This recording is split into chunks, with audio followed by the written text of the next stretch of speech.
sûr, moi, je n'ai pas connu cette période-là, mais j'ai recueilli beaucoup de témoignages de gens qui ont vécu cette période-là. Donc l'Aigle, c'était une petite ville absolument tranquille, mais une ville industrieuse avec des ateliers partout dans toute la ville. Donc les Allemands sont arrivés pendant quelques mois, on va dire jusqu'au milieu de 1941. Les Allemands avaient pour consigne de se tenir tout à fait correctement avec la population française. On le voit par une affiche qui est dans les vitrines, comme quoi ils ont interdiction de violer et de piller les maisons.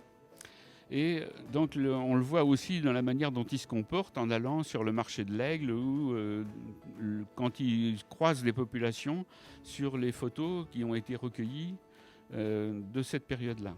Tout a changé à partir de 1941, c'est-à-dire de l'invasion de l'URSS par les Allemands, où les troupes allemandes se sont comportées de manière un peu plus dure et au fur et à mesure que la situation empirait au niveau de la résistance, de plus en plus dure. Après la guerre, c'est l'épisode le plus difficile pour les gens de l'Aigle, puisque les bombardements ont détruit de très nombreuses maisons. On réduit les possibilités d'approvisionnement puisqu'il n'y a plus de voies ferrées, les routes sont dans un état déplorable et donc on a du mal à se provisionner pour à peu près tout.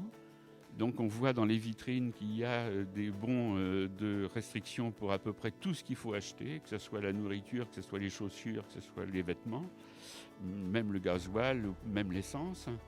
Et donc il faut à ce moment-là se souvenir que nos parents, nos grands-parents ont vécu des moments extrêmement difficiles dans cette ville de l'Aigle. Des moments difficiles qui ont duré, en fait, si on s'en souvient bien par rapport au couvre-feu, de septembre 1939 à fin août 1944, puisqu'il y a vraiment fin août 1944, quand les troupes allemandes ont repassé la Seine, qu'on s'est dit qu'ils ne reviendraient pas en Normandie.